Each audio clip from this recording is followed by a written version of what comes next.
ایک کتاب ہے جو فضائل اعمال کے نام سے مشہور ہے، اس میں ایک واقعہ ذکر کیا گیا ہے کہ ایک بزرگ کہتے ہیں کہ 30 سال سے جنت میرے سامنے آتی رہی اور میں نے نگاہ بھر کے بھی اس کو دیکھا نہیں، اور وہاں پہ لکھا ہوا ہے کہ ہم تو جنت یا والے کے یعنی اللہ کے طالب ہیں۔ تو ممشاد الدینوری، جہاں تک کہ مجھ کو یاد ہے، یہ ان کے بارے میں ذکر کیا جاتا ہے، یہ صحیح نہیں ہے، اس طرح سے کہنا صحیح نہیں ہے۔ جنت کی طلب ہونا یہ خود ایمان اور آدمی کی عقل مندی کا حصہ ہے۔ ایک آدمی کو جنت کی طلب ہو، یہ جنت کی قدر کی علامت ہے، اس بات کی علامت ہے کہ جس چیز کو اللہ تعالیٰ نے اور اللہ کے رسول صلی اللہ علیہ وسلم نے قیمتی چیز قرار دیا، آدمی کے دل میں اس کی قیمت ہے۔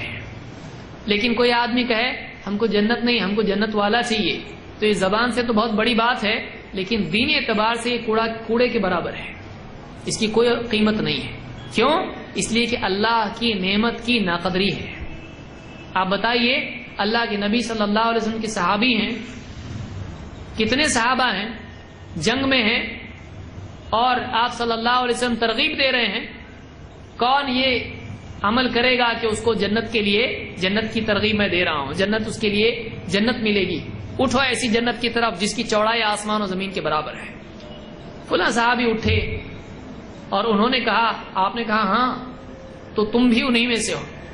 کھجور کھانا شروع کی، پھر اس کے بعد کھجوریں زمین پر ڈال دی، کہا کہ اگر میں یہ کھاتا رہوں تو یہ بہت لمبی زندگی ہے، اور میدان میں گھس گئے اور لڑتے رہے یہاں تک کہ قتل کر دیے گئے۔ تو آپ دیکھیے یہاں پر صحابہ میں جنت کی طلب تھی، اور اللہ کے نبی صلی اللہ علیہ وسلم اللہ سے دعا کرتے تھے کہ اللہم انی اسألک الجنہ وما قرب الیہا من قول او عمل، اے اللہ میں تجھ سے جنت مانگتا ہوں، اور ہر وہ عمل مانگتا ہوں، ہر وہ قول میں مانگتا ہوں جو جنت سے قریب کرے۔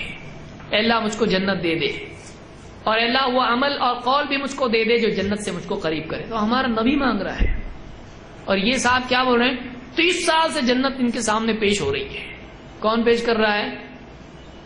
جنت 30 سال سے ان کے سامنے، لے لو لے لو لے لو، پھر نہیں چاہیے ہم کو جنت، اتنے بڑے ہو گئے، جنت ان کے سامنے آ رہی ہے، ارے لے لو، جنت کی عزت بڑھ جائے گی اگر تم جنت لے لو گے تو۔ کیا ہے یہ؟ تو جنت کی ناقدری آدمی کے گھمنڈ کی علامت ہو سکتی ہے، ایمان کی نہیں۔ یہ گھمنڈ کی علامت ہے، ہم کو جنت ہم کو نہیں چاہیے، ہم تو جائیں گے سوئے مدینہ، جس کو جانا ہو جنت میں جائے۔ یہ جنت کی تحقیر ہے، جنت کی ناقدری ہے۔ آدمی کے ایمان کی دلیل ہے کہ وہ اللہ کی دی ہوئی نعمت کی قدر کرے۔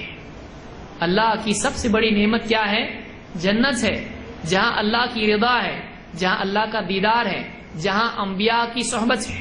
ایک صحابی ہے، انہوں نے کیا کہا، رات میں خدمت کرتے تھے، اب یہ لمبا ہو جاتا ہے بعض اوقات، اس طرح سے ضمنی طور پر باتیں نکل آتی ہیں۔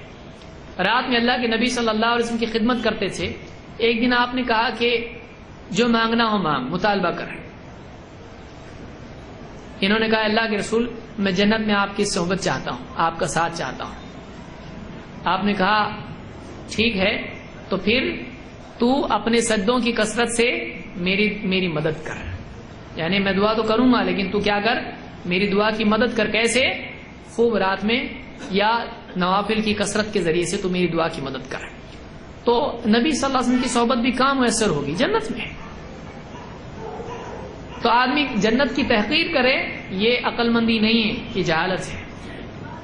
تو اس طرح کے واقعات سے بعض بزرگوں کی عظمت ظاہر کی جاتی ہے، لیکن یہ ان لوگوں کے سامنے ان کی عظمت ہو سکتی ہے جن کو قرآن و سنت کا علم نہیں ہے، جن کو قرآن و سنت، اللہ کے نبی صلی اللہ علیہ وسلم اور صحابہ کے مزاج کا علم ہو، ان کے نزدیک یہ چیز غلط ہوگی۔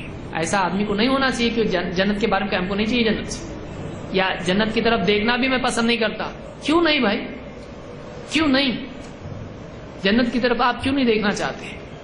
اور وہ پیش ہو رہی، وہ تو بس خواب و خیال میں ہوگی، ورنہ جنت دنیا میں پیش ہوتی ہے، کسی کے سامنے، اللہ کے نبی صلی اللہ علیہ وسلم کے سامنے پیش ہوئی، کسی اور کے سامنے نہیں۔